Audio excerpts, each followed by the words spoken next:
Assalamu alaikum. My name is Rosina Hunter-Peterson and I'm the owner of Le Chantilly.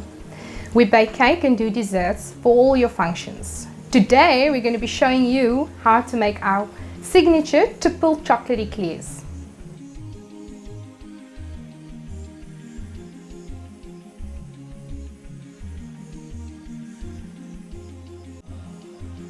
So we take 125 grams butter, pure butter, and add that to a hot pot, and you take in equal quantities 125 ml milk and 125 ml water, and you bring that to the boil. Anybody who makes eclairs knows that this must boil before you add your flour in. So while that is getting on, for our triple chocolate eclairs, we add dark chocolate to it. 80 gram slab would be okay, and you let that melt as well, and that is where your chocolate flavor comes from, hence the triple. Okay, just stir that so that the chocolate doesn't burn to the bottom of the pot while you're busy.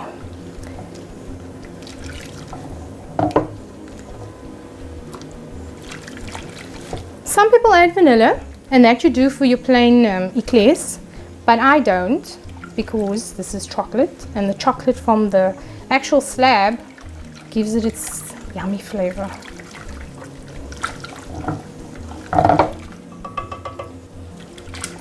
As soon as that is all nicely melted, just let it boil quickly before you add your flour. So you've added 1 cup of liquids, so the equivalent 1 cup of flour, and then you add 1 teaspoon cocoa to this mixture. Some people add baking powder, I don't, because it gives a softer texture when you're taking your eclairs out of the oven. I know traditionally eclairs are supposed to be this crispy, crunchy thing, but that's not how I like them. And I've discovered that a lot of people don't like them like that either.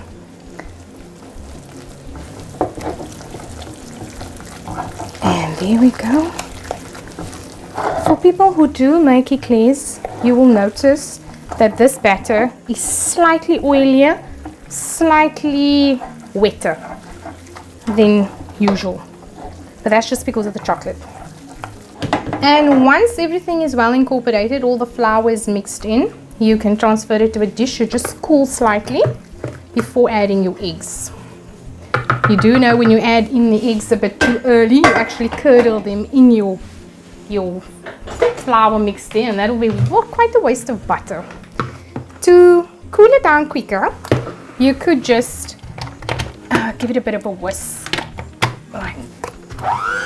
Just aerate it like that, and you'll see how the steam comes off. I'm not sure if you guys can see the steam coming off there.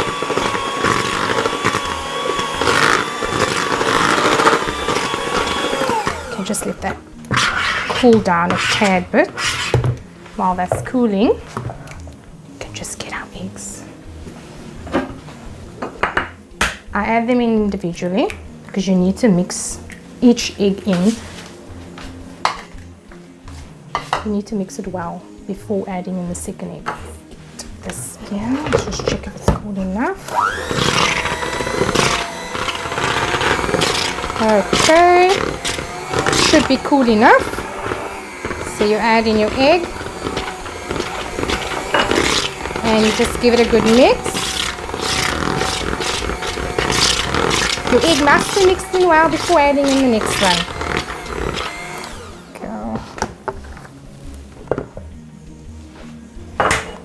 The other thing that this saves is when you have a rotten egg, instead of actually throwing it into your mixture, you've got to save it there.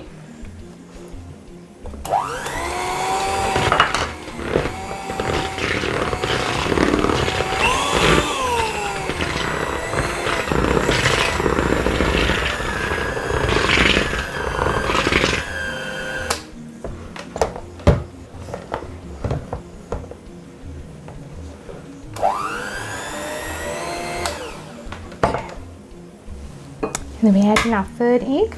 Usually we add in 4, but because of the chocolate ones, the oil content in there makes it very, very wet. So you don't need as much egg liquid as you would normally use for your vanilla ones. You guys will see now when I'm done mixing that all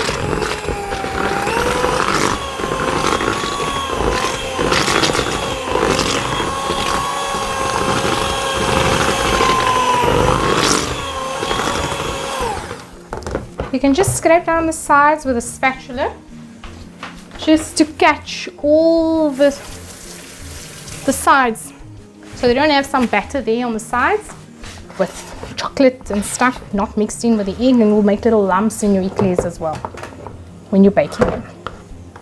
Okay, there we go. Just give it one last mix to incorporate that sides, and voila, your eclairs are done, ready for baking. I have pre-mixed a bit, so I've put my eclair mixture in a piping bag with a nozzle. You can use whichever nozzle you choose, whichever you like, or you can just cut a little hole to make a little round as well.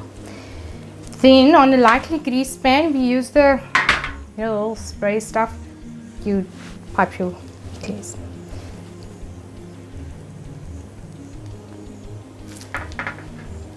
Some people use a knife to cut it, some people use a scissor, and some people just twist and turn. You can do whatever makes you feel comfortable. You know, sometimes it just doesn't work with you. You can see that very light chocolatey color.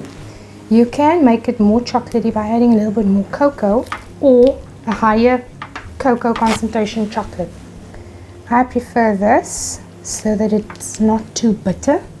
Sometimes it can be. And then, while you're busy piping all these things, you make sure your oven is preheated to 220 degrees. So that when you pop this in, you'll make these shells just puff, literally puff. And then you've got to cook them at a lower temperature for a little while longer to dry the insides out of the eclair.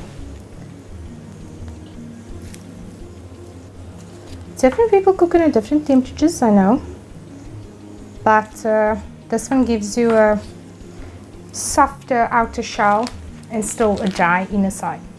So into the oven it goes. Our oven is preheated to 220, and that will go in there for 10 minutes. Set your timer if you are not going to forget. So while our eclairs are busy baking in the oven, I'm going to show you guys how to make some toppings.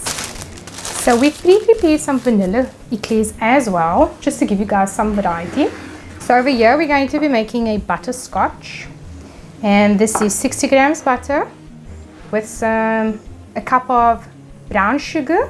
I like to mix it up a bit with a little bit of treacle sugar and a little bit of light brown sugar, all to the cup size, and 8 teaspoons of golden syrup and 120 ml of cream.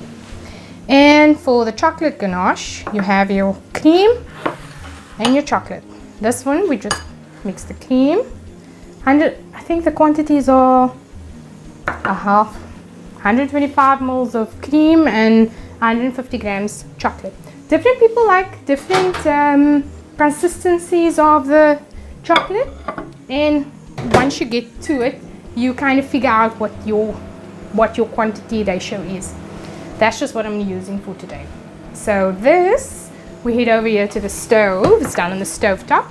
So we just pop this all into the warm pot and just let that all just simmer away. Your cream, your butter, and your sugar and golden syrup.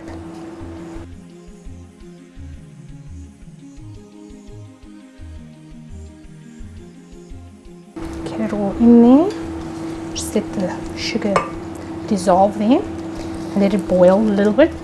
Must be careful not to overcook your butterscotch, because then it will turn to toffee before you get to use it. So you actually have to watch it to get to the soft ball stage, and that you check with a glass of water, cold water, and you just drop the syrup in there until they make little soft little balls, and then you're good to go. So, but right now we're still busy dissolving our sugar. So when you think your butterscotch is ready, you can take it off the heat, and to make sure, like I said, you have to check for the soft ball stage. So you take a glass of water and you literally just drop a few spoons. Can you see the little balls? There we go. Ready. So we can just put it off there to cool a little bit before we actually need to use it for our topping. Then for our ganache, we have taken it out of the microwave and we've mixed up the cream and the chocolate. And if you find some lumps, you can just nicely get your spoon against your bowl and just give it a nice rub. Because it's soft, it should actually incorporate well with the cream to give you a nice smooth ganache. It will also thicken up a little bit, as you see, as you whip some more and more. This same ganache you can use for your fillings by actually whipping it up with your whisk, and then it gives a nice thick cream, if you can call it that, chocolate cream. Okay, so we're just waiting for our eclairs to come out of the oven, and then we'll be ready to fill them. So our eclairs have come out of the oven and we've cooled them down sufficiently to fill them. These vanilla ones I've pre-made, so I'm just going to give you some ideas on how to fill them for the variety. So for our chocolate mousse ones, like I said, it's triple chocolate mousse. So we've got our chocolate eclairs, our chocolate mousse filling, and our chocolate ganache for our topping. And let's get started. You can fill them however, you can just fill them straight. Okay, let's just do that. If you want to be a little bit more fancy and actually make a pattern in them, you can just, depending which nozzles you're using, just to make them look a little bit more presentable.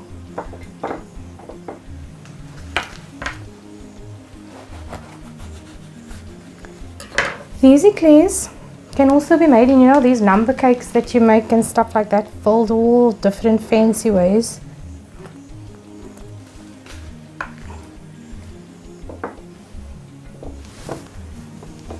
Okay. And then let's get on to the vanilla ones. This is in vanilla, you know, the box pudding, vanilla box pudding, in your pudding goes.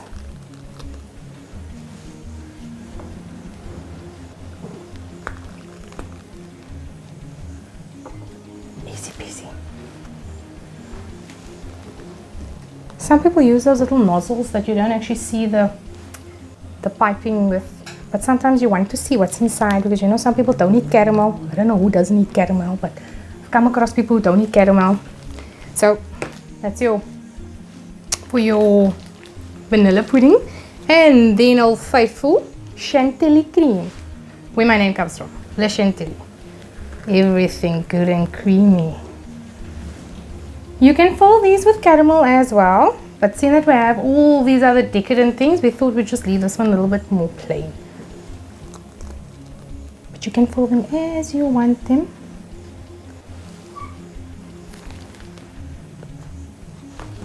Just this one next. And please, don't be stingy with the filling. Part of an eclair is what's inside.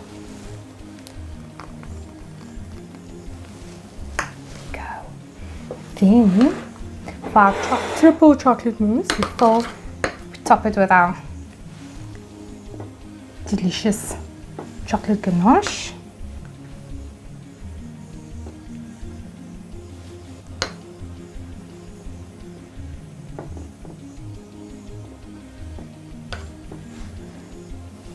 You can make your topping a little bit thicker consistency, but it's nice when it's slightly runny. It goes over the whole thing, and then every bite you get a bit of ganache.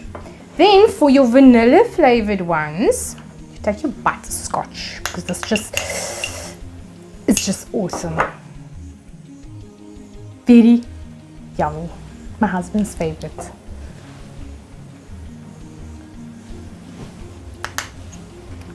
Don't worry when you spoon this on, it makes a little blob, but after a while it just settles and then it just runs off the side nicely.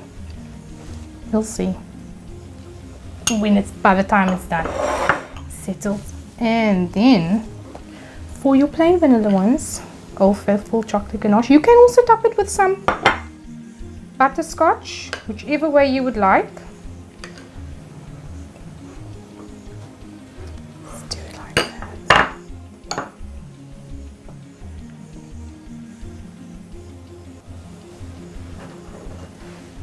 And then, to take away the sweetness from all of this, especially the diabetic people, especially the butterscotch ones, add some lovely strawberries just to break it.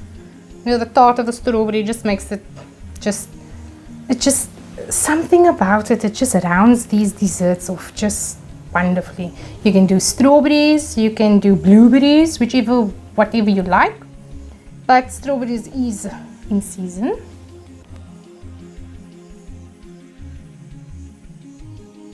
You can also add them to the inside of your eclair. There we go. Up on my plate. Bismillah. Bismillah. Well, that's on my plate. So just to give it a nice zhuzh to finish it off, you can just sprinkle some nice icing sugar. As you guys can see what it does to your plate. It just does it. So you guys can catch me on Facebook. My Facebook handle is Shinteli Bakes, and Instagram Rosina Hunter Peterson. And Ramadan Kareem to everybody. Assalamu alaikum.